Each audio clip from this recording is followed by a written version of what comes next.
주님 말씀하시면 내가 나아가리라. 주님 뜻이 아니면 내가 멈춰서리다. 우리 찬양 드리고 강의 시작합니다. 주님 말씀하시면 내가 나아가리라. 주님 뜻이 아니면 내가 멈춰서리라. 나의 가고 서는 것 주님 뜻에 있으니 주님 나를 이끄소서. 주님 말씀하시면 내가 나아가리라. 주님 뜻이 아니면 내가 멈춰서리라. 나의 가고 서는 것 주님 뜻에 있으니 주님 나를 이끄소서. 뜻하신 그곳에 나 있기 원합니다.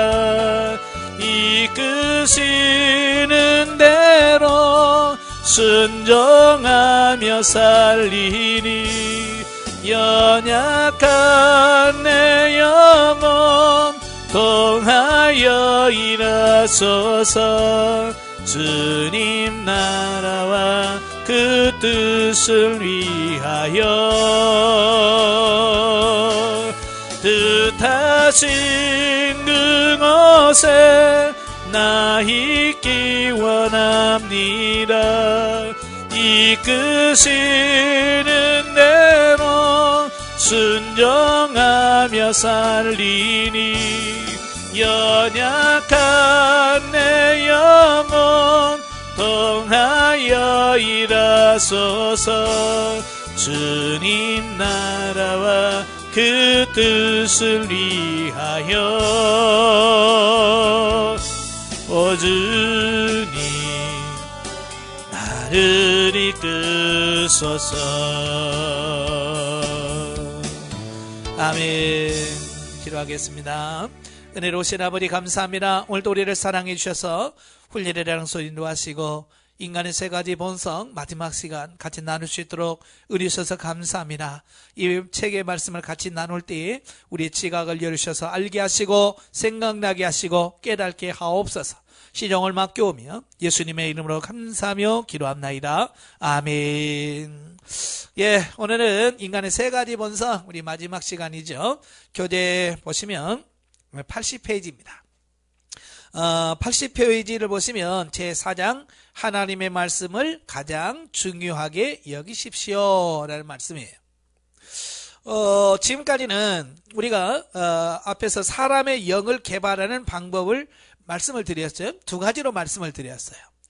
첫째는 하나님의 말씀을 묵상하라. 기억나시죠? 예, 하나님 말씀 묵상하라는 거고, 두 번째는 뭐냐면 실천하라는 거예요. 그러니까 영을 개발하는 데서 말씀이 최고다 그 말이에요. 말씀보다 더 좋은 게 없어요. 예, 예수님이 이렇게 말씀하셨죠. 예수님께서 대답하시되 기록되었으되 사람이 떡으로만 살 것이 아니요 하나님의 입으로부터 나오는 모든 말씀으로 살 것이니라 하였느니라 하시니. 예, 그 사단이 예수님을 시험하시잖아요. 40일 동안 금식하셨으니 얼마나 배고플까요? 자, 그런 그 예수님 앞에 나와서 야, 이 돌 보니까 떡 같다. 너 떡 만들어 먹어봐. 너 능력 있잖아. 이제 그런 거잖아요. 예수님 뭐 그걸 못 만드시겠어요? 뭐 돌로 떡을 만듭니까? 그냥 없던 것도 나와라 그러면 나올 건데. 자, 그럼에도 불구하고 예수님께서는 그 시험에 넘어가지 아니하시고 사람이 떡으로만 사는 게 아니란다. 하나님의 입으로 나오는 모든 말씀으로 산다. 예. 그 말씀으로 산다라고 말씀하는데 그 말씀은 뭐예요? 영을 말하는 거예요. 영의 양식이 뭐냐? 말씀이에요. 떡은 육의 양식이라면 예. 말씀은 영의 양식이다. 바로 그 말씀이죠. 또 다른 곳에는 이런 말씀하셨죠. 살리는 것은 영이니 육은 무익하니라. 내게 너에게 이른 말은 영이요 생명이라. 예, 말씀은 우리의 영을 성장케 하는 아주 중요한 양식이라 그 말씀을 하고 있는 거예요. 그래서 우리가 성경을 공부하는 이유가 그거예요. 어떤 분이 저한테 그래요. 아니 영성훈련하면 그냥 영성훈련 강의만 하지 왜 성경을 강의합니까? 뭐 이런 말. 아니 영성훈련의 목표가 뭐예요? 예수님을 닮아가는 거고 결국 예수님을 닮아간다는 것은 말씀대로 산다는 얘기예요. 그러니까 말씀을 떠나서는 영성은 생각할 수도 없어요.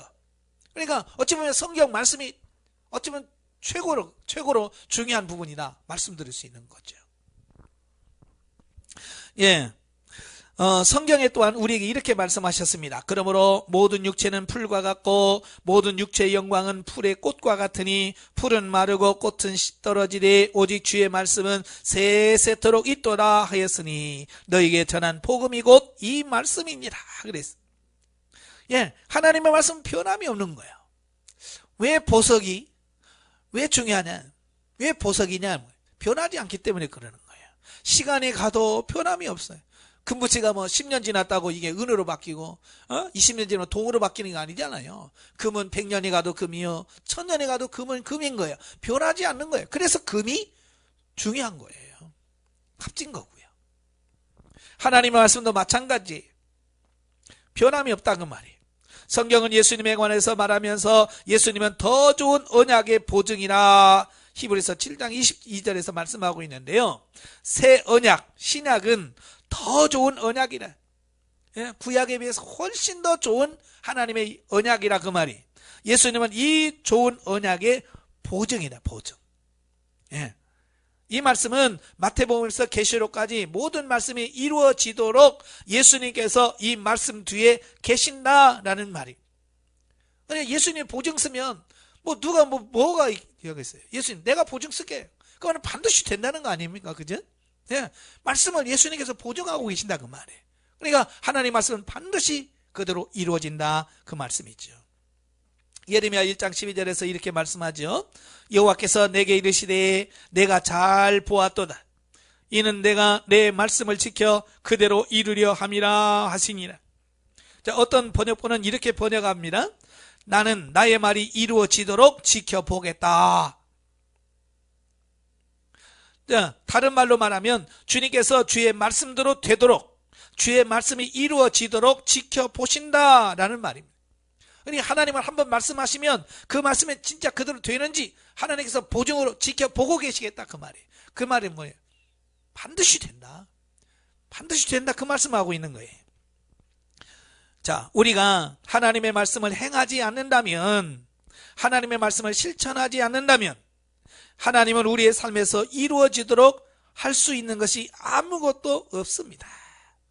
우리가 하나님의 말씀을 믿고 하나님의 말씀을 행하는 사람이 되지 않는다면 하나님은 지켜볼 것도 없고 이루어지도록 서두를 일도 없습니다. 왜냐하면 하나님은 반드시 말씀을 통해서 역사하시는 거예요. 그죠? 하나님 말씀하셨기 때문에 그 말씀을 지켜보시고 그 말씀이 이루어지는 거예요. 하나님 말씀을 안 하시면 아무것도 안 이루어지고, 또 하나님 말씀하셔서도 우리가 그 말씀대로 살지 않으면 하나님께서는 아무것도 하지 않으실 거라고 말이에요. 그러니까 어떻게 해야 되겠어요? 하나님 우리를 통해서 이루어지려면 우리가 하나님의 말씀을 순종하셔야 돼요. 아시겠죠? 하나님의 말씀 여러분의 삶 속에 실천하세요. 그러면 하나님께서 진짜 내가 약속이 있기 때문에 그게 되나 안 되나 지켜보시면서 그대로 해주겠다 그 말이에요. 그러니까 여러분들이 하나님 말씀을 읽고 묵상하고 그대로 살아가셔야 돼요. 그때 하나님이 역사하신다는 걸 기억하시기를 바랍니다. 그러나 우리가 하나님의 말씀을 지킨다면 하나님께서도 우리를 지켜주실 것입니다. 아멘. 자, 이와 같은 말씀은 우리의 거듭난 영을 강하게 세우도록 주어진 것이기 때문에 우리의 영의 개발은 하나님의 말씀에 달려 있습니다. 그러니까 우리 영을 얼마나 개발하고 우리 영을 얼마나 성장시킬 것이냐라고 하는 부분은 결국 우리가 얼마만큼 하나님의 말씀에 순종하고 그 말씀도 사느냐 여기에 달렸다 그 말이에요. 그러니까 얼마나 지키고 얼마나 순종하느냐 여부에 따라서 그 영의 개발이 달라진다 그 말이에요. 그러니까 같은 교실에서 같은 시간에 같은 강사를 통해서 말씀을 배워도 어떤 사람은 영성이 잘 되시는 분이 있고 어떤 분은 좀 중간 정도 있고 어떤 분은 안 되신 분이 있다고 말이에요. 왜? 그럼 각자가 그 말씀을 듣고 삶 속에서 얼마나 실천했느냐에 따라서 그게 달라지는 거예요. 뭐 제가 누구는 이쁘니까 많이 주고 뭐 미우니까 조금 주고 그래서 다른 게 아니에요. 여러분이 삶 속에서 얼마만큼 그렇게 살았느냐 이 실천이냐에 따라서 달라지는 거예요.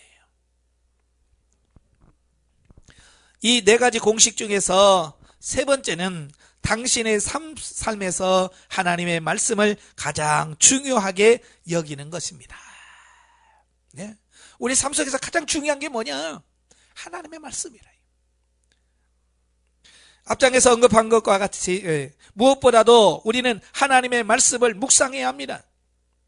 왜? 하나님의 말씀을 모른다면 말씀을 실천할 수도 없고 말씀을 행하는 사람이 될 수도 없습니다. 모르는데 어떻게 삽니까? 그지?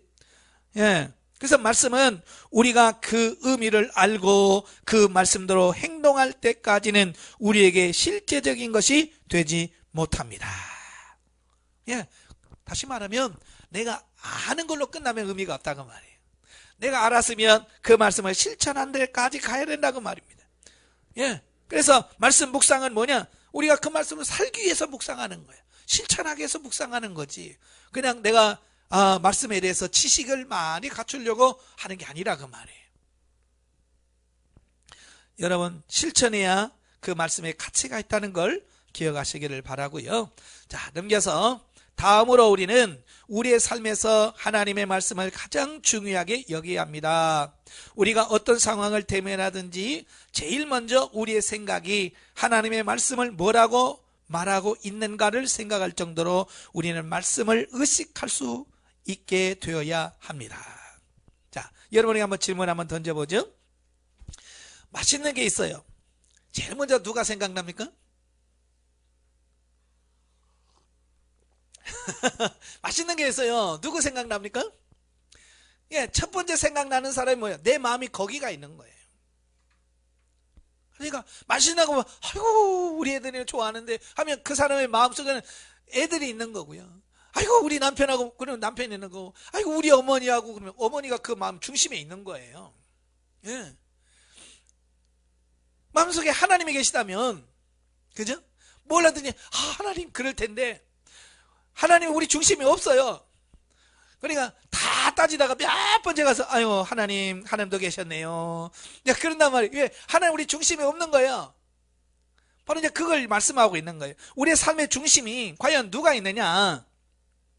예, 중심에 하나님의 말씀이 있어야 되는데 하나님 말씀이 없다고 말이.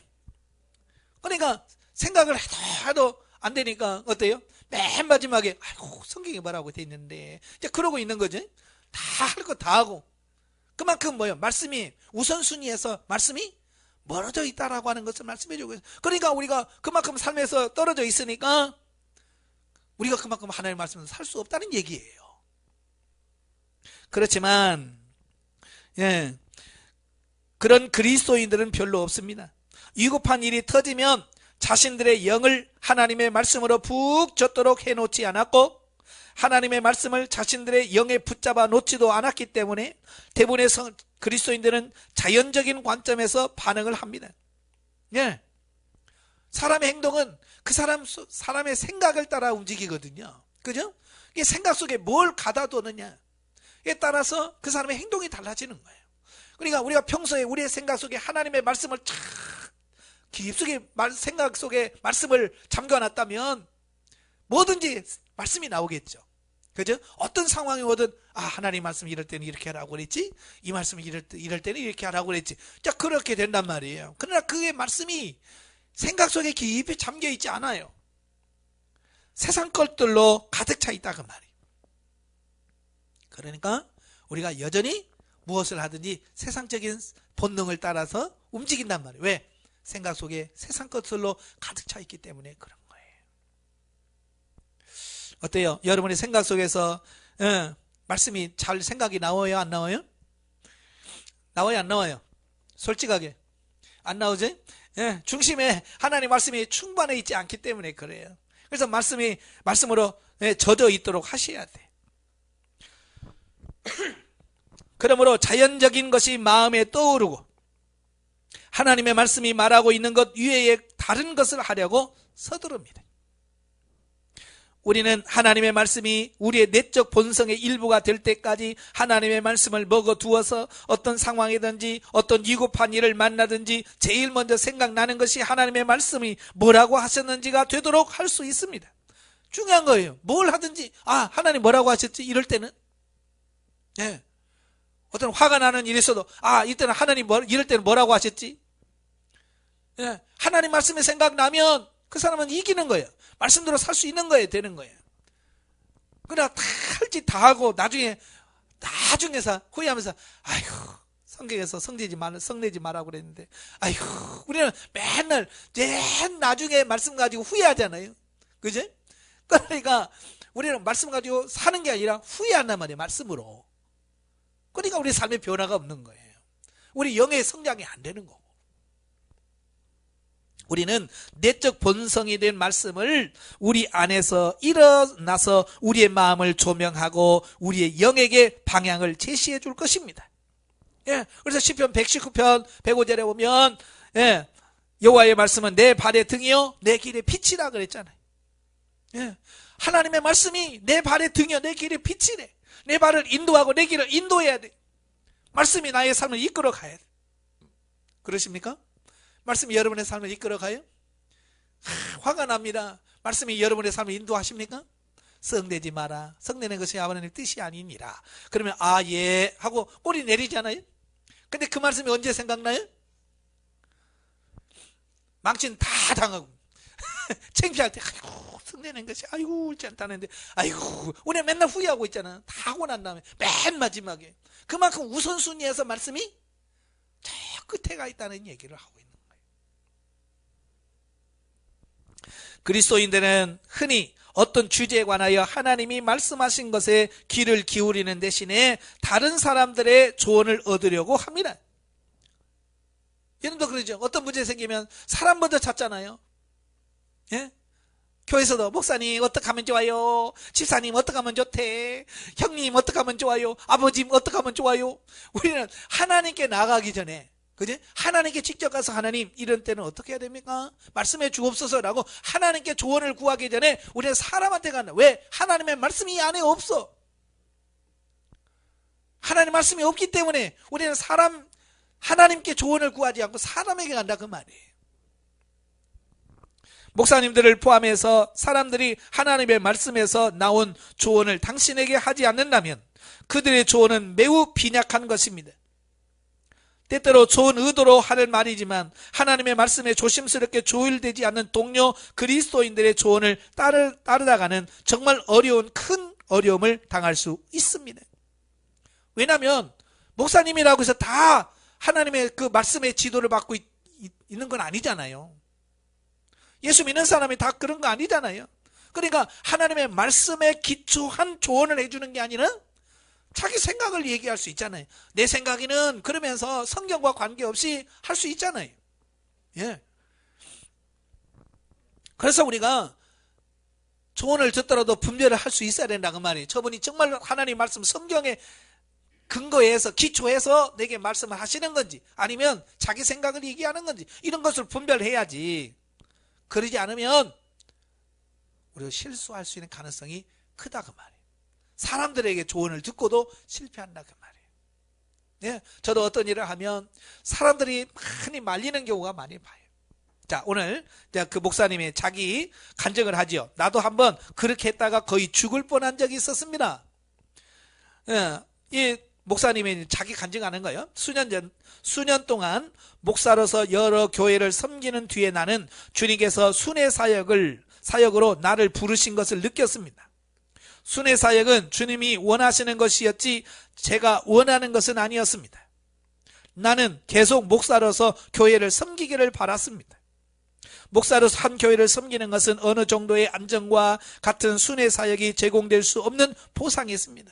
그래서 순회 사역이라고 하는 것은 뭐예요? 돌아다니면서 자기 교회가 적을 두지 않고 돌아다니면서 사역을 하다 보니까 여러 가지로 어려움이 많죠. 왜냐하면 자기 한 교회를 가지고 있으면 교회에서 일정한 사례비가 나오고 모든 게 일정하잖아요. 그죠?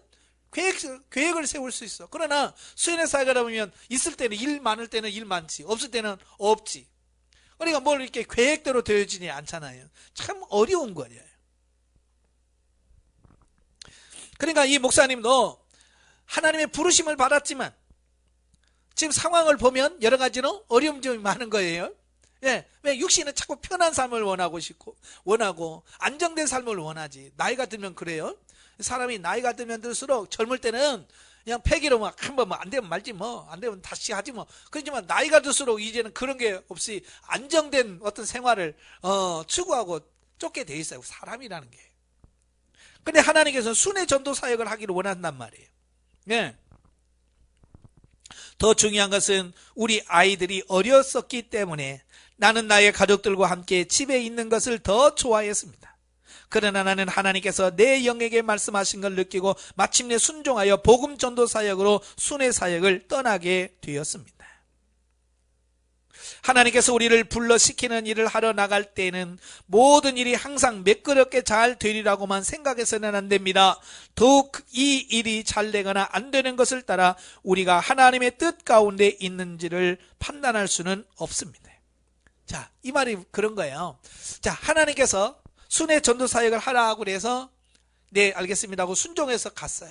그렇다고 해서 모든 일이 막 착착착착 잘 되고 이럴 거라고 우리는 생각하잖아요.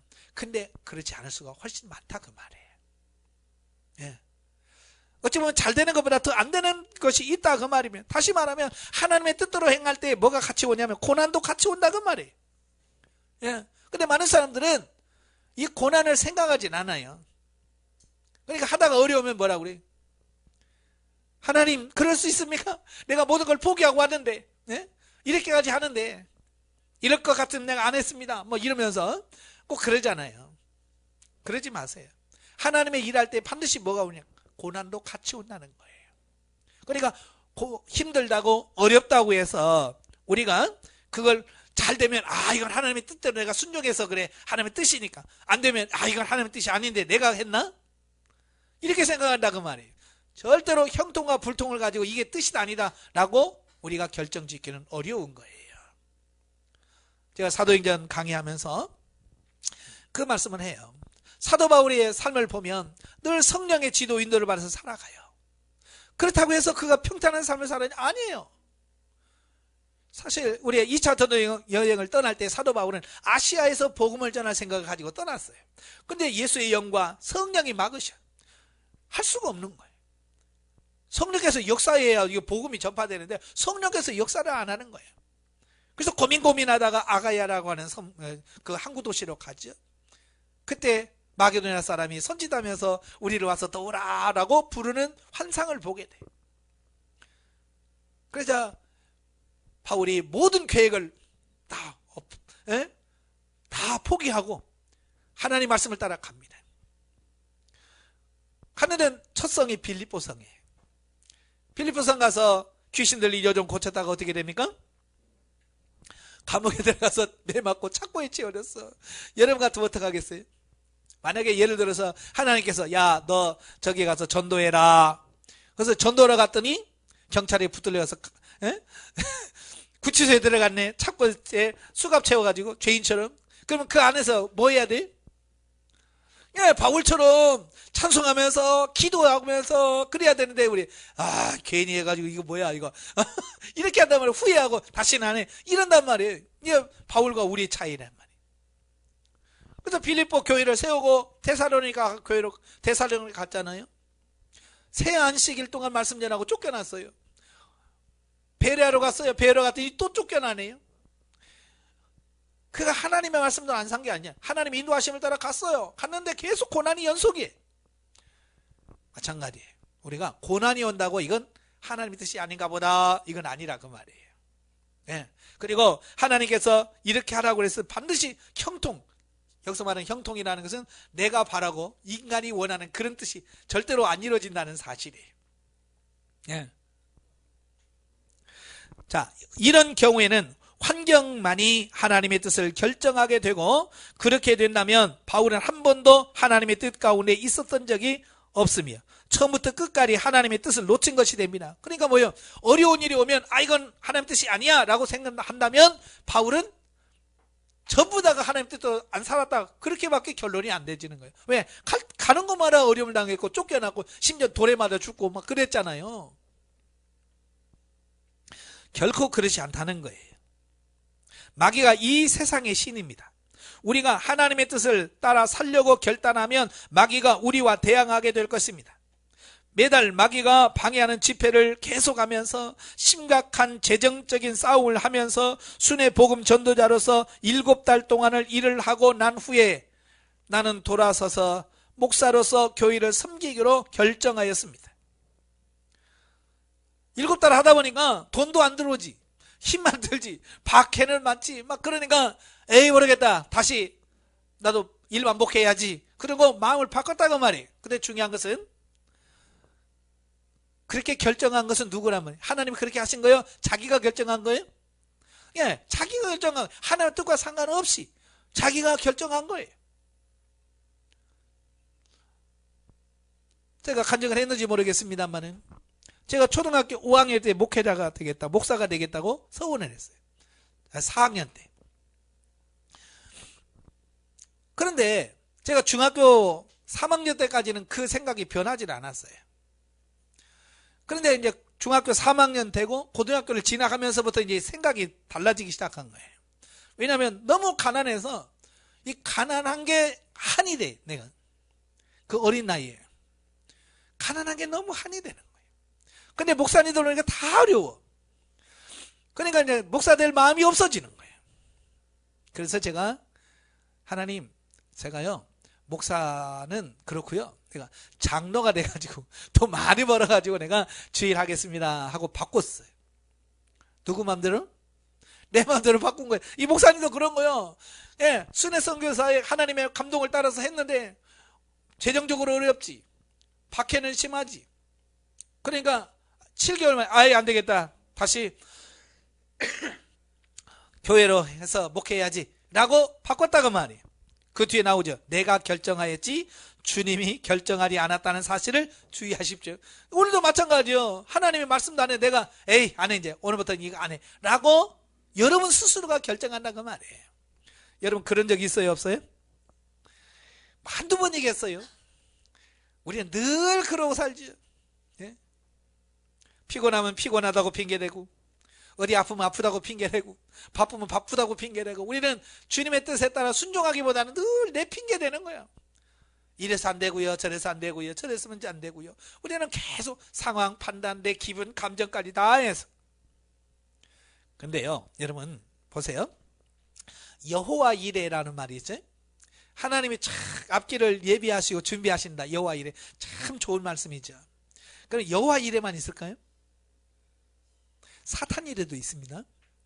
기가 막히게 사탄도 앞에다가 딱딱 갖다 줍니다. 근데 이걸로 분별을 하셔야 돼. 그 영분별 은사가 그래서 중요한 거예요. 그러니까 내가 필요했는데 우리는 하나님의 뜻이야, 무조건 하나님의 뜻이라고 믿으면 이건 오산이야, 오산. 여러분 그 요나서를 읽어보면 그래요.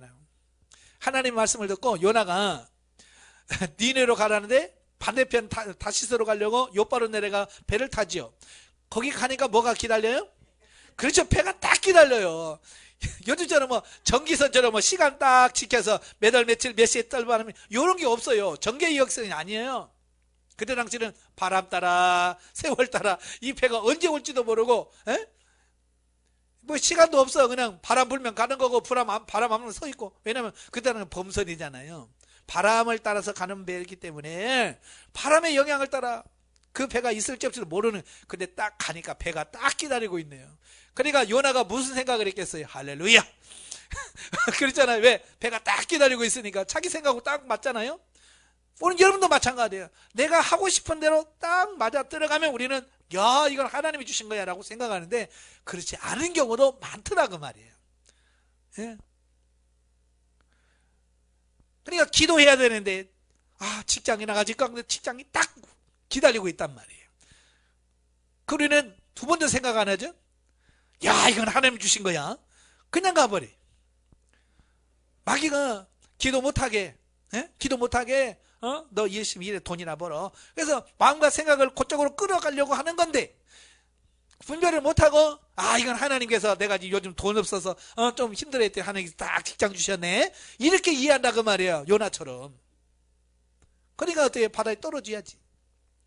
그죠? 물고기 뱃속에 들어가야지.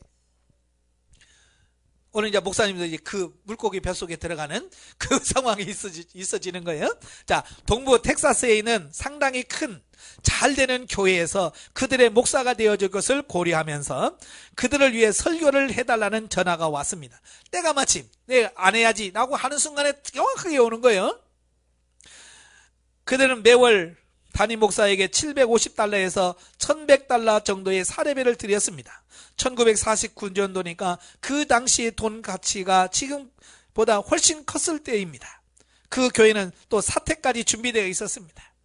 자연적인 관점에서 본다면 이 제안은 매력적인 것이었습니다. 나는 이전에 그 교회에서 설교한 적도 있었습니다. 나는 그 교회 성도들을 좋아했고 그들도 나를 좋아했습니다. 그들 가운데 성령의 은사들이 나타나고 성령의 역사하는 것을 믿었습니다. 기적이 보통으로 일어나는 교회였습니다. 그러니까 모든 게 좋단 말이에요. 예, 안 좋을 게 하나도 없어. 예. 만일 하나님이 나를 이 교회로 인도하신다면 이 교회를 담임 목사로서 섬기는 것보다 내가 더 좋아할 것이 없었습니다. 하나님의 소원은 생각도 하지 않고 나는 그들의 초청을 받아들여야 되겠다고 또 적어도 그들을 위해 설교하러 가야겠다라고 생각을 했습니다. 그리고 나서 바로 한 주일을 비워서 나는 아내와 함께 차를 몰고 이웃에 있는 한 교회로 갔습니다. 우리는 주일학교 시간에 맞추어 그 교회에 도착했습니다. 나는 성경 공부하는 교실의 맨 앞좌석에 앉아 있었는데 그때 가르치는 내용이 얼마나 나에게 꼭 맞는지 나는 놀랐습니다. 그날 성경 공부 주제는 하나님께서 모세에게 바위를 향하여 말하라고 하였는데 모세가 바위를 침으로써 어떻게 하나님께서 불순종하게 되었는지를 관한 것이었습니다. 어찌 이렇게 딱 또 맞아떨어지죠? 하나님께서 기가 막히게. 아마 여러분도 그러죠? 뭘 해야지. 그런데 주일 교회 갔는데 목사님이 설교 시간에 그러지 말라고 딱 하실 때 있어요 없어요? 예? 있죠? 그때 순종합니까 안 합니까? 예. 귀신같이 목사님은 잘하네. 또 그러고 또 싹 또 피한단 말이에요. 그러지 마시라고 말이에요. 야, 하나님께서 또 내가 잘못된 생각을 하니까 하나님께서 이렇게 말씀하셨구나. 주님 용서해 주세요 하고 포기하고 내려놓아야 되는데 하나님께서 말씀을 통해서 하지 말라고 해도 그래 또 발람처럼 또 그렇게 한다 그 말이에요. 예.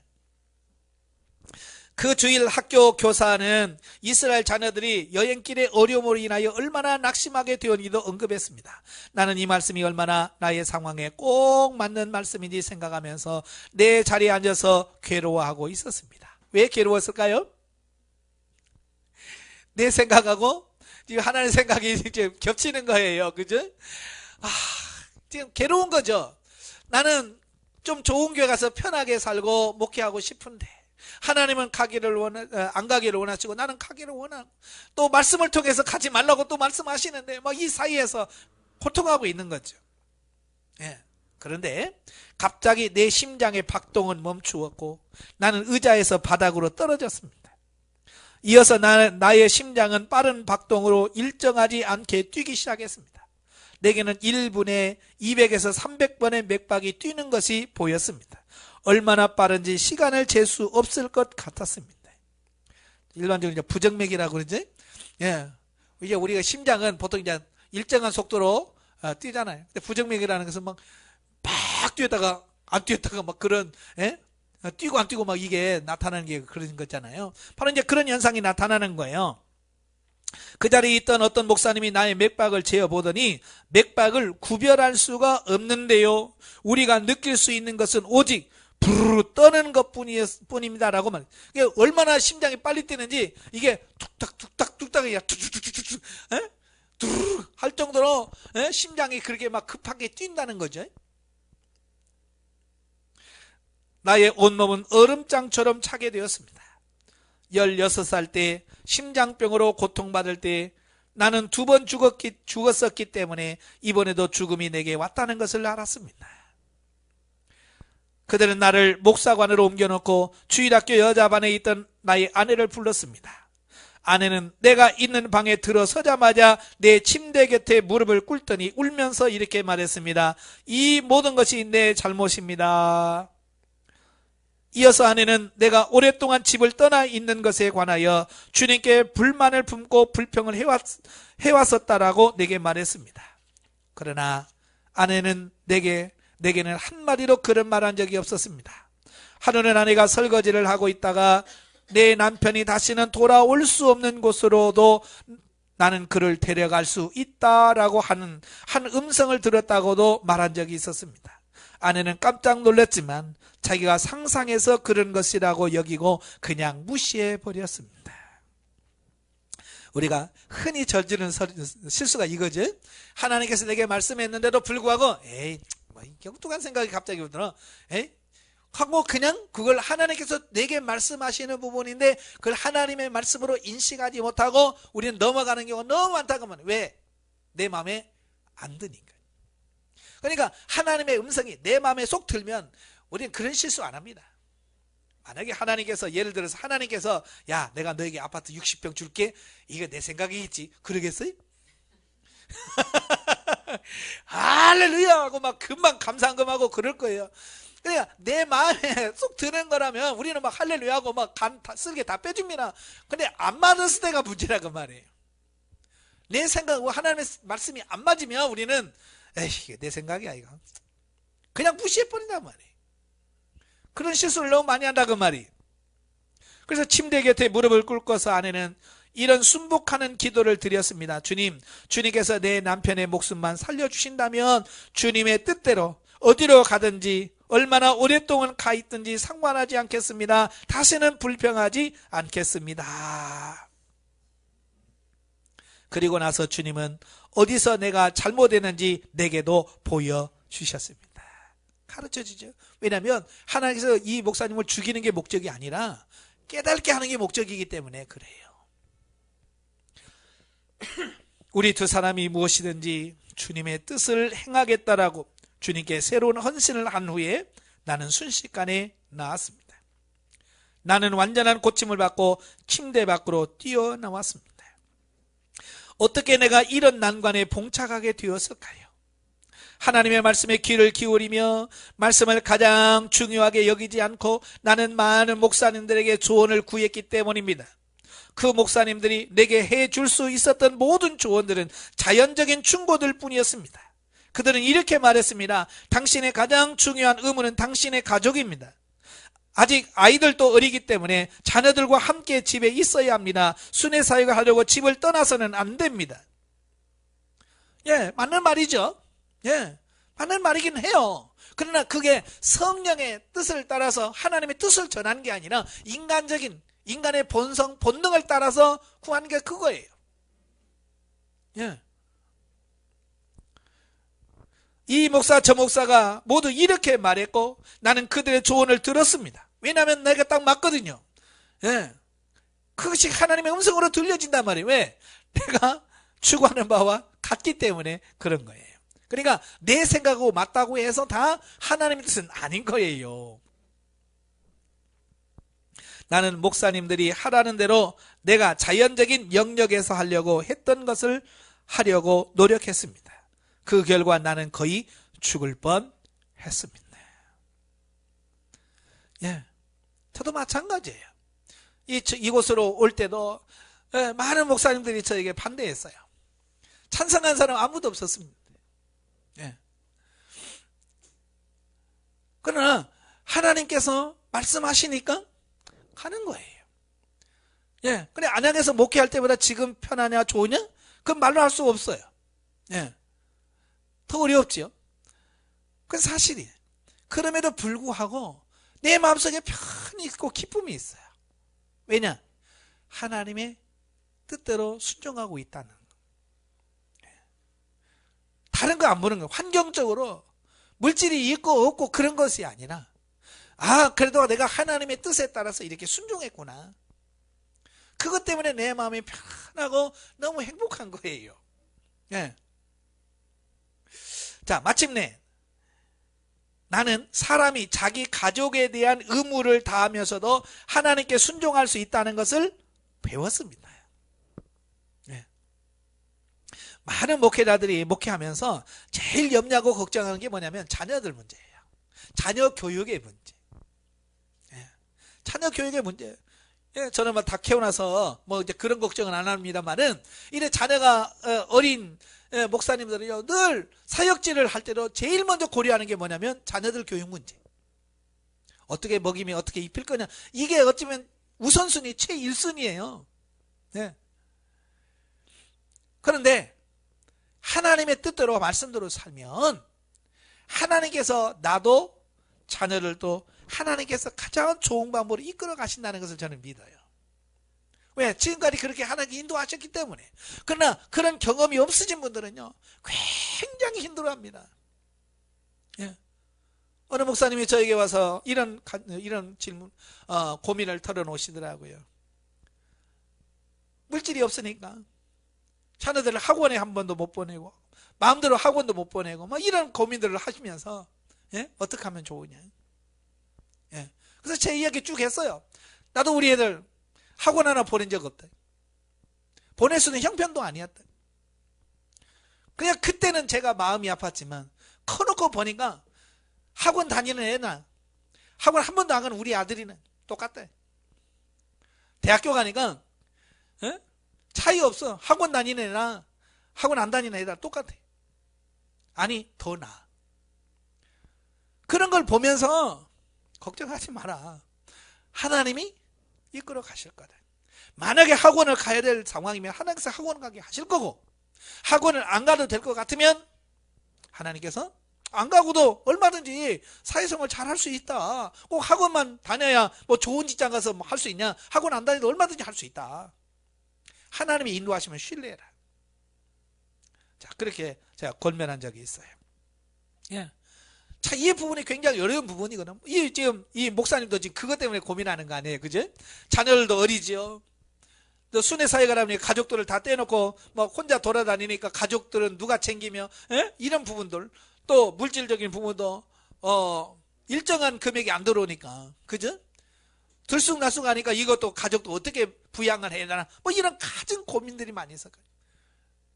그런데 결국은 이 목사는 이런 이런 과정을 통해서 하나님께서 다 하신다는 것을 깨닫게 되는 거예요. 자, 에베소서 11절에 이렇게 말씀하고 있습니다. 그가 어떤 사람은 사도로, 어떤 사람은 선지자로, 어떤 사람은 복음 전환자로, 어떤 사람은 목사와 교사로 삼으셨으니. 자, 하나님께서는 목사만 자신을 위해서 일하도록 부르신지 않은 것이 분명한데도 많은 사람들은 목사의 사역만이 가장 중요한 사역인 것처럼 행동합니다. 그죠? 주의 종, 그래서 목사만 아니에요. 이 세상 모든 사람은 집사와 교사 다 하나님 앞에 중요한 사람들이에요. 모두가 다 하나님 중심으로 사될 사람들이에요. 근데 우리 한국교 성도들은 뭐예요? 특별히 누구만 해야 된다고요? 목사님만 고생해야 되고, 목사님만 힘들게 살아야 되고, 이런 거잖아요. 자기들은 좋은 집에서 잘 살아야 되고. 누가 그렇게 정한 거예요? 아니에요. 하나님이 똑같아. 목사든, 성도든, 집사든, 장로든, 하나님 앞에서 하나님 말씀 듣고 그렇게 살아야 되는 건 똑같다고 말이. 하나님의 음성을 듣고 하나님 말씀도 살아가는 거예요. 똑같아. 가끔 보면 그러죠. 목사님이나 그래야죠. 우리는 평신도 해요. 그런 분들이 계셔요. 그럼 목사만 천국 가고 평신도는 지옥 가라고 그렇게 합니까? 또 그 말 하면 기분 나빠해요, 또. 예? 아니란 말이에요. 이 세상에 있는 모든 사람들이 하나님 주신 사명이 있고, 주신 소명이 있고, 해야 할 일이 다 역할이 있는 거예요. 다 소중하다고 말이에요. 지금 여기서 말씀하려고 하는 그런 거예요. 예? 만일 그렇다면 왜 하나님께서는 여기 언급한 대로 사역의 은사들을 교회에 주셨겠습니까? 하나님께서 다른 사역자들을 일하고 지원을 받으라고 하지 않았습니까? 우리는 하나님의 말씀 안에서 지시를 받을 수 있습니다. 성령의 음성에 귀를 기울인다면 성령님은 하나님의 말씀을 열어서 우리를 지도하실 것입니다. 우리의 삶의 많은 일들에 관하여 하나님의 말씀으로부터 받은 지시가 있습니다. 우리는 단지 그 말씀대로 행하기만 하면 됩니다. 그러니까 목사는 목사대로 하나님 음성을 듣고 순종하면 되는 거고, 집사는 집사대로 하나님 음성을 듣고 순종하면 되는 거고, 권사는 권사대로 하나님 음성 듣고 순종하면 되는 거지. 목사님은 이거 해야 되고 평신도는 안 해도 되고 뭐 이런 게 아니라고 말이에요. 지금 당면한 삶에 문제가 있습니까? 그 문제에 대하여 하나님의 말씀이 무엇라고 말하고 있는지 찾으십시오. 그 말씀을 묵상하십시오. 그리고 말씀대로 실천하십시오. 그 행동의 약속을 행동으로 옮기십시오. 환경이 아니라 친구나 사랑하는 사람의 선의의 좋은 조언이 아니라 당신의 개인적인 느낌이나 원하는 것이 아니라 하나님의 말씀을 가장 중요하게 여기십시오. 예, 이게 중요한 거예요. 하나님께서 지금 뭘 말씀하시느냐. 보통 성도들은 그래요. 환경이 그런 환경이 아니에요. 지금 그럴 환경이 아닙니다라고 자꾸 환경 핑계를 댑니다. 그죠? 심지어는 남편 핑계를 대는, 남편이 하지 말아요, 뭘 하지 말아요 라고 자꾸 핑계를 댑니다. 중요한 것이 뭐냐면 하나님이 나에게 뭘 말씀하느냐,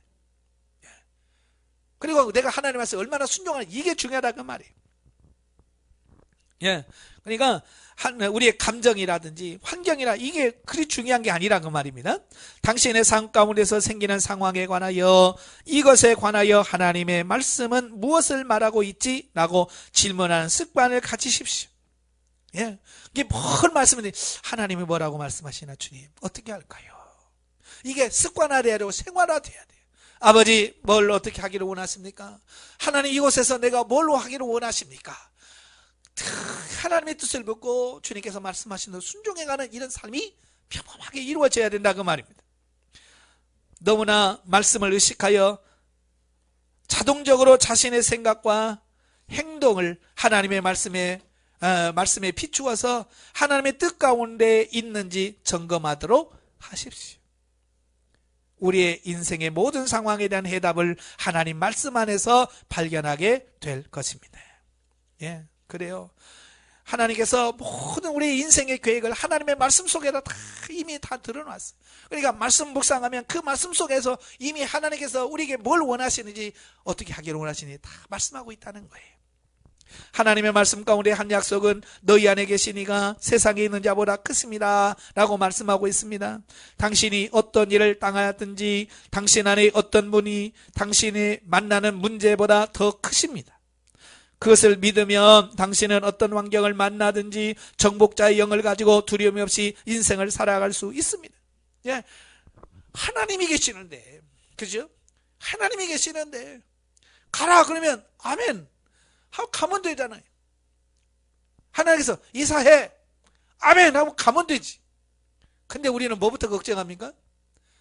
아이고 돈도 없고 뭣도 없고 자꾸 그것만 생각하는 거예요. 아니 하나님이 가라고 하셨으면 하나님께서 할 수 있는 모든 환경을 주실 거 아니에요. 그죠? 예, 하나님께서 가라고 하셨으면 하나님 책임질 거 아니에요. 그 하나님 좀 믿으라고 말이에요. 하나님을 신뢰하라고 말이에요. 그 하나님을. 저도 이곳에 오면서 사실 돈도 부족하고요, 다 부족했어요. 되는 게 없었어요. 근데 막상 순종하니까 하나님께서 놀랍도록 역사하신 거예요. 다 예비해 놓고 준비해 놓으셨고 때가 되면 필요하면 딱 물질 주시고요. 그러니까 저는 이곳에 오면서 와서 정말 하나님이 모든 것을 다 예비하시고 계시구나. 그러니까 그걸 경험하니까 미래도 염려가 없어지는 거예요. 왜? 지금까지 하셨는데 뭐 앞으로도 하시겠지. 예, 앞으로도 하실 거예요. 하나님께서. 그 하나님에 대한 확신, 신뢰가 있으니까 이제 걱정이 안 되는 거예요. 하나님께 좀 맡겨드리십시오. 하나님이 제일 크신 분이에요. 아시겠죠? 예. 고민하고 불평하고 안달하고 초조해서는 문제를 해결하지 못합니다. 이렇기 때문에 당신의 문제가 아직 해결되지 않았을지도 모릅니다. 그죠? 제작 순종했으면 될 텐데 하여튼 불순종하고 이게 될까 말까? 순종 안 하니까 지금 문제가 해결하지 안 될 수도 있다 그 말이. 혹시 문제를 가지고 안달하고 있지는 않습니까? 성경은 우리에게 아무것도 염려하지 말라고 말씀하고 있습니다. 확대 번역본에는 아무것도 안달하지 말라고 번역해 놓았습니다. 예, 안달하지 말라고 말이에요. 안달하고 있는 것이 있습니까? 걱정되는 것이 있습니까? 우리는 어떤 것을 걱정하고 안달하면서 왜 하나님께서 이 문제에 대해서 아무 일도 하지 않으실까 하고 궁금해합니다. 그 이유는 바로 당신이 문제를 가지고 걱정하면서 하나님께서 인도하도록 허락하지 않기 때문입니다. 예, 하나님께 내어드리고 하나님이 하십시오 하면 될 텐데 우리 하나님께도 안 맡기고 내가 막 이거 하는 거잖아요. 왜 안달합니까? 내가 하나님께 안 맡겼다는 얘기죠. 우리는 문제를 하나님께 맡기도록 꼭 붙잡고 있습니다. 맡기지 않고 꼭 붙잡고 있습니다. 하나님께서는 그 문제에 관하여 무엇을 하길 원하시지만 우리가 그 문제를 붙잡고 있는 한 하나님은 아무것도 하실 수 없습니다. 예? 우리가 아파서 병원에 갔습니다. 수술해야 됩니다. 수술해야 되는데 의사 손 꼭 잡고 수술 못하게 손 꼭 붙잡고 있다면 그 의사가 어떻게 수술합니까? 그죠? 그 의사가 수술 잘 할 수 있는 방법이 뭐예요? 조용히 죽어 있는 거죠. 그렇잖아요? 그냥 뚝 닦고 그냥 잡아잡수 뭐 하든지 말든지 어떻게 하든지 뭐 맡겨놔야 될 거 아니에요. 하도 말 안 들으니까 어떻게 해요? 마취해서 아예 잠들게 해놓잖아요. 신경 쓰지 말고 잠자라고. 에?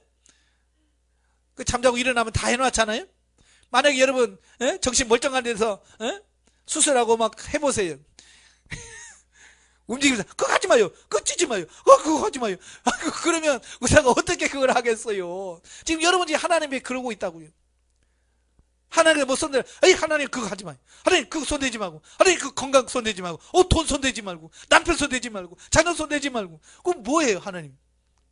아무리 손 안 대면 결국 되는 게 하나도 없다는 얘기죠. 하나님께 좀 맡기세요. 하나님 내 남편도 만져주세요. 내 자녀도 만져주시고요. 내 삶도 좀 만져주시고요. 내 직장도 만져주시고요. 하나님께 좀 맡겨. 그럼 하나님께서 인도하신단 말이에요.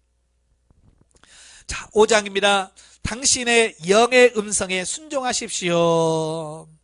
자, 우리의 영의 개발하는 네 번째 방법은 당신의 영의 음성에 즉시 순종하는 것입니다. 하나님은 우리의 영에게 말씀하신다는 것을 잊지 마십시오. 하나님은 우리의 머리나 논리적인 기관에 말하지 않습니다. 예, 하나님은 우리 몸이나 우리의 혼에다 말씀하지 않아요. 하나님은 영이신 하나님은 우리 영에게다 말씀을 하십니다. 아시겠죠? 예. 그래서 그 영이 성장해야 되는 이유가 뭐냐면 영이 성장해야 하나님께서 무슨 말씀을 하든지 그 말씀의 의도를 정확하게 이해하는 거예요. 어리면 무슨 말씀을 하는지 그 의도를 잘 몰라요. 예? 그 3살, 4살짜리에게 그 할머니, 할아버지 무슨 얘기하면 네? 네? 그러잖아요. 왜? 못 알아먹어. 무슨 뜻인지 또. 그냥 이쁘다거나 해야 예 좋아요 그러지. 예? 용돈이나 주고. 우리가 영이 어리면 하나님께서 말씀하셔도 영이 분별을 못하는 거예요. 그래서 영이 성장해야 하나님께서 어떤 말씀을 하실 때 정확한 의도를 알고 순종해 갈 수 있는 거예요. 그래서 영이 성장해야 되는 이유가 바로 거기 있는 거예요. 잠언 20장 27절에는 사람의 영은 여호와의 등불이라. 자, 사람의 영은 여호와의 등불이래. 자, 그게 무슨 말이냐면 하나님은 우리의 영에게 알려주시고 우리의 영은 그 정보를 우리의 마음, 이 혼이죠. 혼에다 전달하는 거예요. 이게 하나님께서 정해놓은 룰이에요. 도로예요. 루트예요. 하나님은 영에게 말씀하고 영은 혼에게 말씀하고 혼은 몸에게 지시해서 몸이 움직여서 전적으로 하나님께 순종하도록 만드는 게 하나님께서 만들어 오는 시스템이에요. 사람의 영은 음성을 가지고 있습니다. 우리는 이 음성을 안내, 직감, 내적 음성 혹은 양심이라고 부릅니다. 구원받지 못한 사람의 양심은 안전하지 않은 안내자입니다. 예? 불신자들의 양심은 불안전한 안내자죠. 예? 그래서 틀려요. 왜냐하면 만약 그 사람이 어떤 종교적인 훈련을 받았다면 그는 주로 그가 받은 훈련의 지배를 받게 될 것입니다. 만일 그가 어떤 훈련도 받지 않았다면 그 양심은 많은 잘못된 것을 행하도록 허락할 것이기 때문입니다.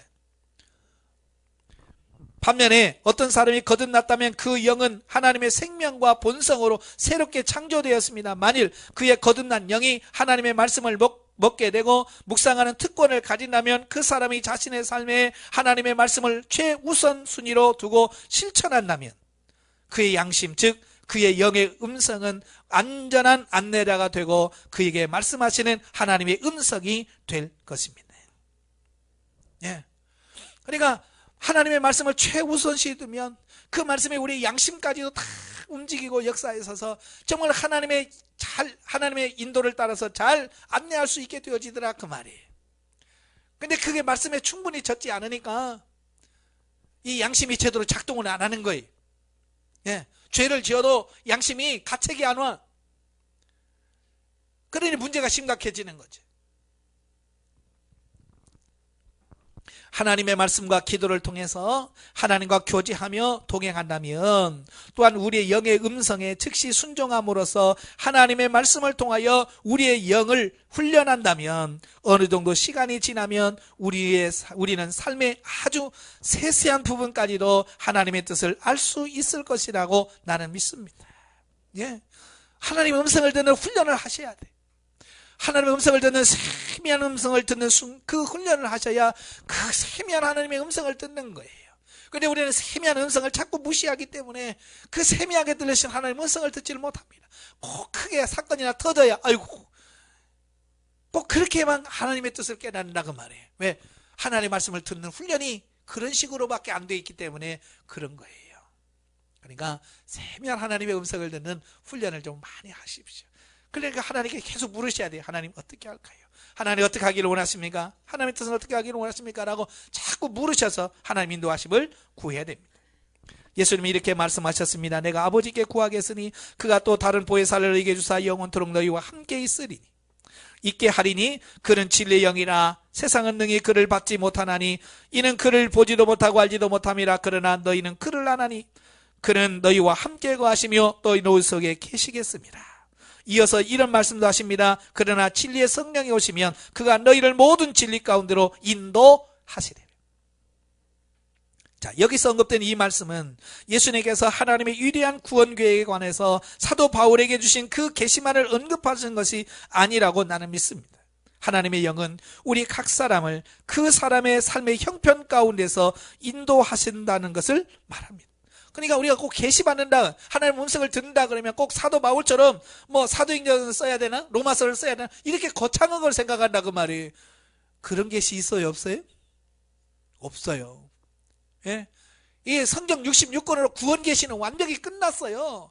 뭐 지금도 뭐 사도행전 후서를 쓴다든지 요한계시록 후서 쓴다, 그런 거 없어요. 지금은 뭡니까? 우리의 삶 속에서 내 때가 처해 있는 상황 속에서 지금 하나님께서 나를 어떻게 이끄시고 어떻게 하기를 원하시는지를 하나님 오늘 또 말씀하고 계시다 그 말이에요. 아시겠죠? 그래서 하나님 어떻게 하기를 원하십니까? 하나님 이 상황 속에 내가 어떻게 하기를 원하십니까? 라고 하나님께 묻고 주의 인도하심을 따라 움직여져는 그 훈련이 되어야 된다고 말이에요. 근데 이렇게만 말하면 직통계시라고 막 뭐라고 한단 말이에요. 그건 아니라 그 말이에요. 하나님은 오늘 또 우리들에게 말씀하셔요. 일상생활 속에서 우리는 우리 안에 안내자로 계신 성령님을 모셨다는 것을 의식하면서 우리의 하루를 시작해야 한다라고 나는 믿습니다. 우리의 안내자도 없이, 안내 지도도 없이 버려져 있는 사람들이 아닙니다. 하나님께서는 성령에 관해서 이렇게 말씀하셨습니다. 그가 너희를 모든 진리 가운데로 인도하시리라. 그가 장래일을 알게 하리라. 두 가지를 말씀합니다. 진리 가운데 인도할 것이고 장래일을 알게 해주겠다 약속했어요. 예수님의 이 말은 하나님의 영이 서신서와 계시록에 사도들에 기록된 장래에 일어날 일들에 관해서 사도들에게만 보여주시겠다고는 의미로 말씀하신 것이 아닙니다. 예, 특별한 사람들에게만 한다는 말이 아니에요. 믿는 자에게, 하나님의 뜻을 묻는 모든 자들에게 해주겠다 그 말입니다. 아시겠죠? 예, 가끔 보면 목사님은 하나님과 친하잖아요. 그러면서 목사님 좀 물어보세요. 아니, 성경에 어디 나왔어? 다 모두에게 하나님 말씀하신다고 말씀한 거예요. 아시겠지? 모든 사람이 진리의 영이 임하신다고 그랬잖아요. 남종과 여종에게. 그러니까 여러분도 기도하시고 그 음성을 들으셔야 돼.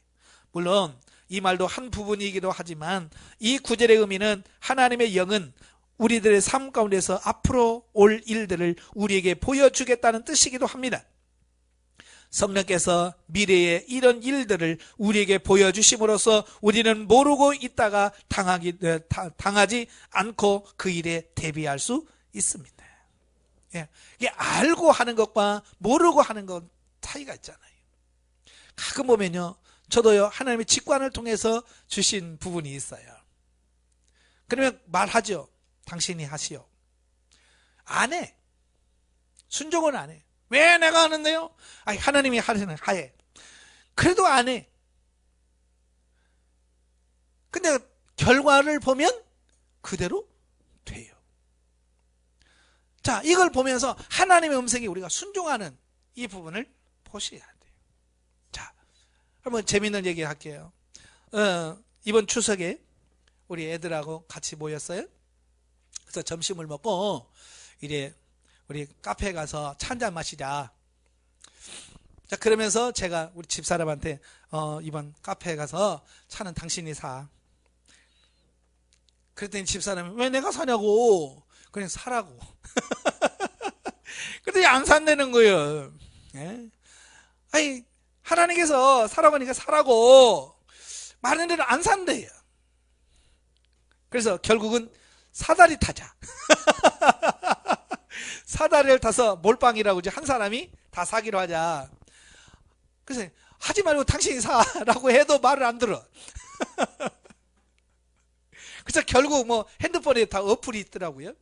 자, 그래서 몰빵하기로 하고, 예? 자, 사다리 해서 하자.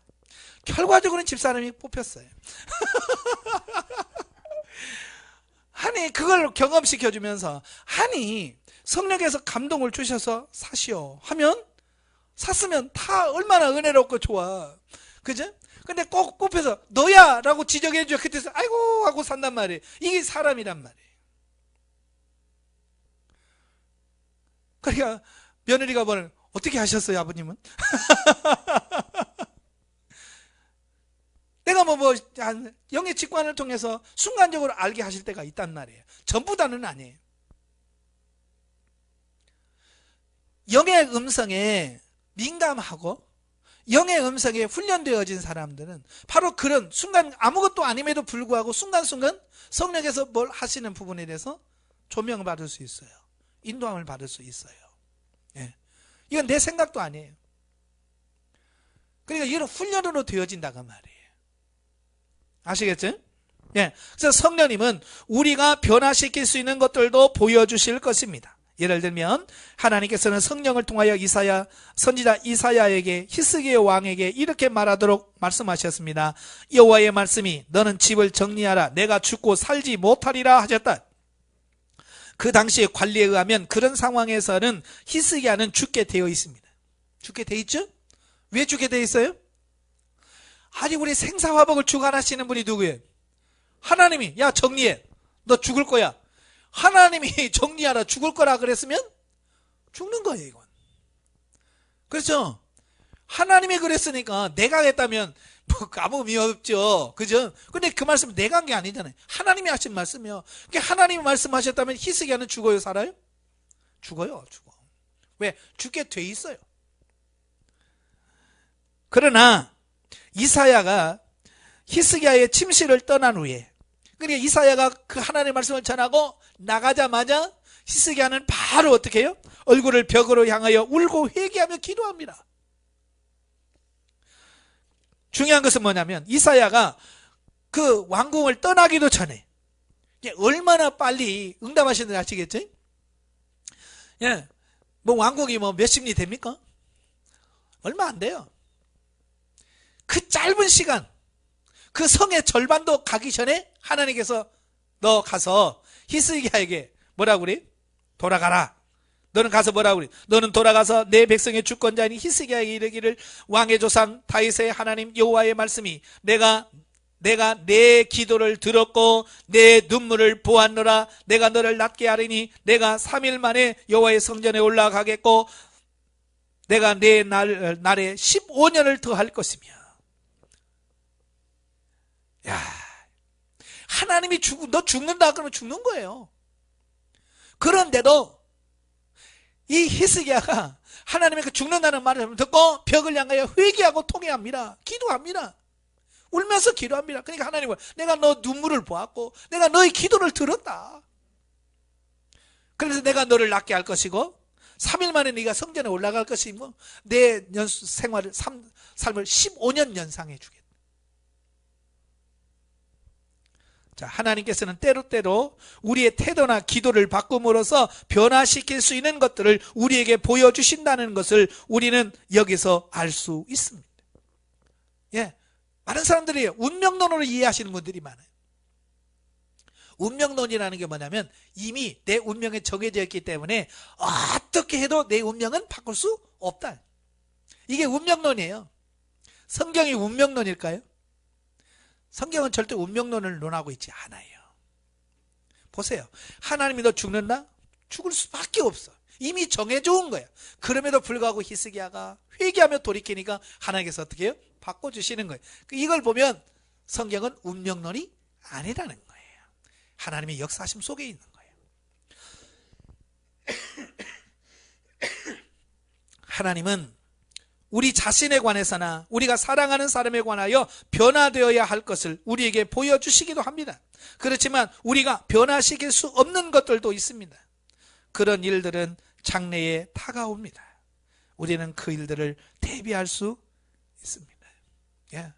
그러니까 바꿀 수 있는 게 있고 바꿀 수 없는 게 있어요. 아시겠죠? 그러니까 바꿀 수 없는 것까지도 계속 그렇게 할 필요는 없어요. 자, 예를 들어서 이런 거예요. 다윗이 밧세바를 범했죠. 그래서 아들을 낳았어요. 근데 다윗이 회개를 안 해요. 그러니까 하나님께서 나단에게 가서 더 책망해라. 그리고 내 제 씨앗인 아이가 죽을 거다라고 얘기해라. 자, 그러죠? 그러니까 다윗이 회개합니다. 근데 그 아이가 아프기 시작하는 거예요. 이미 하나님께서 죽는다고 약속했지? 말씀하셨으니까 죽어요. 그래서 다윗이 어떻게 해요? 금식하면서 회개하면서 옵니다. 그 아이가 살아났어요? 죽었어요? 죽었어요. 자, 아이가 살아서 아직 죽기 전에 다윗이 금식하면서 하나님께 기도합니다. 근데 그 아이가 죽었어요. 신하들이 이제 자기들끼리 그러잖아요. 아니, 아이가 살아있을 때도 이렇게 금식했는데 죽었다고 하면 이거 어떡할까 이거?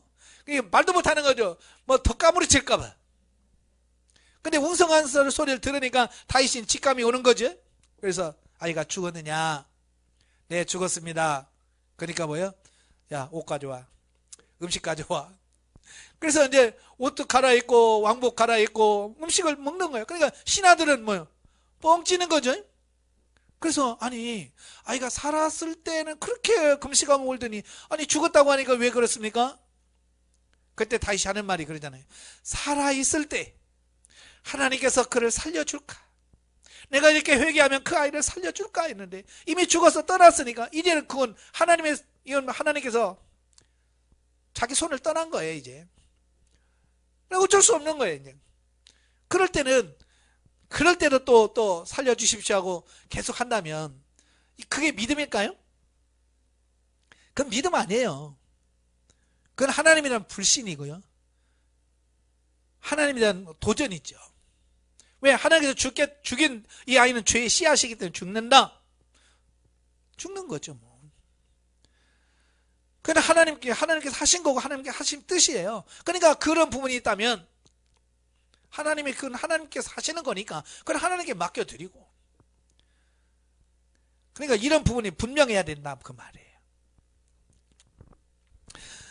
자, 우리 영 안에 거하시면서 우리를 인도하시고 앞으로 일어날 일들을 우리에게 보여주시는 이 놀라운 안내자이신 성령님께 나는 매우 감사한 마음을 가지고 있습니다. 오래전에 성령 충만을 받은 이후로 멀리는 2년 전까지 내가 미리 알지 못했던 가족의 죽음은 없었습니다. 미리 우리가 사랑하는 가족이 죽을 것이라는 것을 알게 된다면 우리는 그들이 죽음이 대비하여 필요한 것들을 많이 준비하도록 할 수 있습니다. 그렇잖아요. 사람이 이제 한 달 후에 죽는다, 2달 후에 죽는다 그러면 그 안에 이미 죽는다는 거 알면 준비할 수 있잖아요. 대비할 수 있는 많은 부분이 있단 말이에요. 그러니까 그런 부분을 모르면 우리가 준비를 못하지만 알면 준비할 수 있다는 얘기죠. 예, 여러분 알고 싶어요? 언제 죽을지 알고 싶어요? 알고 싶다면 하나님께 물어보셔요. 때가 되면 하나님께서 알게 하셔요. 예. 어떤 경우에는 내가 그 죽음을 돌이킬 수 있게 되어서 그 친척이 오늘까지 살아있는 경우도 있습니다. 왜냐하면 히스기야처럼 죽을 건데 하나님께 회개하니까 생명을 연장시켜 준 도 있단 말이에요. 분명히 죽을 건데. 예, 저도 그런 경험이 있어요. 예. 그 다음에 그렇지 않으면 벌써 죽었을 사람도 있다는 말이에요. 우리의 삶 가운데서 하나님의 성령님의 역사로 인하여 우리는 이 세상에 홀로 남겨져 있지 않습니다. 예수님께서는 제자들에게 이렇게 말씀하셨습니다. 내가 떠나는 것이 너희에게 유익이라. 내가 떠나지 아니하면 보혜사가 너희에게 오시지 아니할 것이요. 예, 저도 그 아픈 분들을 놓고 기도합니다. 하면 하나님께서 고쳐주실 건지 그대로 데려갈 것인지 그런 부분을 주님께서 대충 알게 하셔요. 그러면 하나님께서 데려가시겠다고 하시면 그분의 어쩌든지 천국 복음을 전합니다. 천국에 대한 소망을 갖게 해요. 그래서 예배를 드리든 찬송을 하든 계속 천국에 대한 소망 얘기하고 천국을 붙들어야 된다, 예수 그리스도를 믿어야 된다라고 하는 얘기를 쭉 합니다. 예. 그런데요, 그걸 받아들이는 사람이 있는가 하면 그것을 싫어하시는 분도 있어요. 어머니 아파서 병원에 있을 때 제가 가서 이제 호스피스 병동으로 가셔서 준비하십시오. 그랬더니 제 얼굴을 쳐다보지도 않더라고요. 살려달라고 해야지. 어떻게 죽음 나오지 못하는 호스피스 병동으로 가라고 하냐고. 결국 가셨어요. 자, 그런 부분을 보면서 이 말씀을 받아들이는 거 있잖아요. 그러니까 히스기야처럼 그 말씀을 받들고 하나님께 기도하는 사람이 있고 그렇지 않은 사람이 있더라 그 말이에요. 그래서 알려준다고 중요한 게 아니에요. 그걸 받아들여내냐 그렇지 못하느냐. 알려줘도 반발하는 사람이 있고 더 나빠지는 경우도 있고요. 참 그렇더라고요. 혹시 여러분들도 하나님께서 어떤 말씀을 하시면 반발하지 마시고 정말 크게 여러분을 아프게 한다면 히스기야처럼 벽을 향하여 우세요. 그럼 하나님께서 내가 너의 눈물을 봤고 내 기도를 들었다 하면서 이렇게 살려주실지 어떻게 알아요? 그죠? 그렇게 기도했는데도 하나님께서 안 되겠다 그냥 와라. 그럼 어떻게 해야 돼? 할렐루야. 그럼 가야지. 또 아니 되옵니다. 절대로 아니 되옵니다. 그러다 예? 바지에다 응가 다 하고 그러고 가면 참 안 되잖아요. 그렇잖아요. 예? 우리가 좀 믿음으로 주님께서 원하신다면 아멘 하고 갈 수 있는 그런 부분도 필요하지 않겠나라는 거죠. 자, 예수님께서 뭐라고 그래? 내가 떠나면 보혜사 성령을 줄 거다. 보내줄 거다. 예? 그가 오셔서 뭐라고 그래? 예수님께 또 이렇게 약속하셨죠? 내가 아버지께 구하겠으니 그가 또 다른 보혜사를 너희에게 주사 영원토록 너희와 함께 있게 하리니 그는 진리의 영이라 세상은 능히 그를 받지 못하나니 이는 그를 보지도 못하고 알지도 못함이라. 그러나 너희는 그를 아나니 그는 너희와 함께 거하시며 또 너희 속에 거하시겠습니다. 내가 너희를 고아와 같이 버려두지 아니하고 그랬어요. 자, 확대 번역본 성경은 이렇게 번역했습니다. 나는 너희를 쓸쓸하고 외롭고 유가족이 되어 희망을 잃고 의지할 데 없는 고아로 남겨두고 가지 않을 것이다. 나는 너희에게로 돌아올 것이다. 예, 예수님 분명히 우리에게 약속했잖아요. 고아같이 너희를 버려두지 않겠다. 네. 그리고 우리는 이 세상에서 고아처럼 생각하지 않아도 됩니다. 외롭고 희망을 잃고 살 필요도 없습니다. 우리의 영 안에는 하나님의 힘이 있습니다. 우리는 강한 사람처럼 일어나서 하나님의 일을 할 수 있습니다. 우리는 원수를 쫓아낼 수 있으며 어둠의 세력은 우리 앞에서 도망갈 것입니다. 심지어 마귀도 우리에게서 도망칠 것입니다. 우리는 하나님의 능력의 사람이기 때문에 우리가 오는 것을 보면 마귀는 반대 방향으로 도망갈 것입니다. 왜요? 내가 능력이 많고 내가 뭐가 있어서가 아니라 내 안에 가장 크신 그분, 하나님이 내 안에 거하시고 나의 삶을 이끄시고 나를 지도하고 계시기 때문에 그런 거예요. 하나님의 말씀에 열광하십시오. 말씀의 빛 가운데 걸어가십시오. 말씀이 약속하신 것을 주장하면 그 혜택을 누리게 될 것입니다. 예, 말씀이 약속하신 것을 주장하면 그 혜택을 누리게 된다 그 말입니다. 예, 근데 우리는 말씀을 통한 약속을 붙들지 못하는 경우가 많아요. 하나님께서 이렇게 해주겠다, 아멘 하고 붙들면 되는데 그걸 못 붙든다 그 말이에요. 우리가 보면 어떤 계약서를 쓸 때에 계약서 내용이 있으면 우리는 끝까지 주장할 수 있는 거예요. 그죠? 법원에 가서도 봐라, 계약했잖냐, 이렇게 계약했으니까 시행해라. 계약서가 있으면 끝까지 내가 대법원까지 가서 주장할 수 있는 거예요. 왜? 계약서가 있으니까.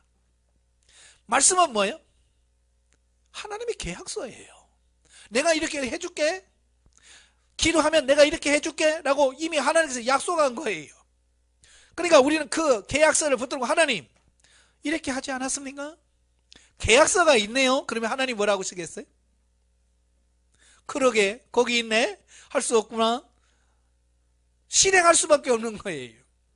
그래 하나님께서 그렇게 뭐 어쩔 수 없어서 실행해 주시는 게 아니라 하나님의 약속을 붙들고 자발적으로 하나님께서 사랑하셔서 응답하시고 축복해 준다 그 말이에요. 그러니까 말씀을 알아야 붙잡지. 그렇죠? 그러니까 모르는 사람은 계약서를 써놓고도 당한다니까. 주장을 못하니까 그렇잖아요. 그죠? 계약서 다 써놓고도 모르니까, 계약 내용이 뭔지 모르니까 그냥 그냥 네가 당해야 돼, 네가 잘못했어, 그러면 그래? 벌금 내. 근데 내는 거지 뭐. 왜? 계약서 내용을 모르니까. 여러분 분명히 아십시오. 하나님 말씀은 계약서예요. 그러니까 하나님 말씀은 계약서를 정확하게 알고 주장하는 것과 모르고 주장은 다른 거예요. 내가 억지로 막 목소리 크다고 막 법원에 가서 막 목소리 크게 낸다고 법원에서 아이고 목소리가 그렇게 큽니까? 아이고 당신이 이겼어. 그러고 봤어요? 아니에요. 저 잘못해놓고 반성을 안 한다고 괘씸죄 걸리면 더 크게 맞아. 그러니까 우리가 모르고 막 무식하게 하나님이 막 떼쓰지 말고 정확하게 하나님 말씀을 알고 하나님께서 말씀하신 대로 순종하면 거기에 대한 부분은 하나님이 책임져 주신다 그 말이에요. 말씀을 듣기만 하는 사람이 아니라 행하는 사람이 될 때에 당신은 하나님께서 그분의 말씀에 당신을 위해 마련해 놓으신 모든 공급을 받는 수혜자가 될 것입니다. 하나님은 말씀을 통해서 역사하시거든요. 그러니까 말씀 붙들고 나가면 하나님께서 반드시 여러분들에게 주어질 거라 그 말이에요. 자, 오늘 이렇게 인간의 세 가지 본성에 대한 부분을 마지막까지 다루었어요. 우리 인간에게는 영, 혼, 몸이라고 하는 세 가지가 있습니다. 그래서 영은 하나님과의 관계를 해요. 혼은 세상과 관계하고 지적인 부분을 관장을 하고. 그래서 이 영이 하나님과의 관계하기 때문에 내 영이 얼마만큼 성장하고 내 영이 얼마나 성숙하고 내 영이 얼마나 민감하고 예민함에 따라서 우리의 삶이 영적인 삶이 될 수 있고 육적인 사람이 될 수 있다 그 말이에요. 그래서 오늘 이 책을 통해서 이런 부분을 많이 깨달았어요. 이제 영이 성장해야 됩니다. 또 영을 개발해야 돼요. 개발하기 위해서는 말씀을 많이 묵상하고 말씀을 많이 더 연구하시고 더 깊이 묵상하시는 여러분 되시기를 주님으로 축원합니다. 기도하겠습니다. 은혜로우신 아버지 감사합니다. 인간의 세 가지 본성이라고 하는 귀한 책을 가지고 우리가 5시간씩 나누었습니다. 우리가 그동안 나누어진 모든 부분들 주님께서 알게 하시고 생각나게 하시고 깨닫게 하시고 또 그렇게 순종함을 통해서 우리 영이 아름답게 성장 성숙해져 하나님의 뜻을 이룰 수 있는 우리 모두가 될 수 있도록 도와주시옵소서. 예수님의 이름으로 감사하며 기도합나이다. 아멘. 하나님께 영광드립니다.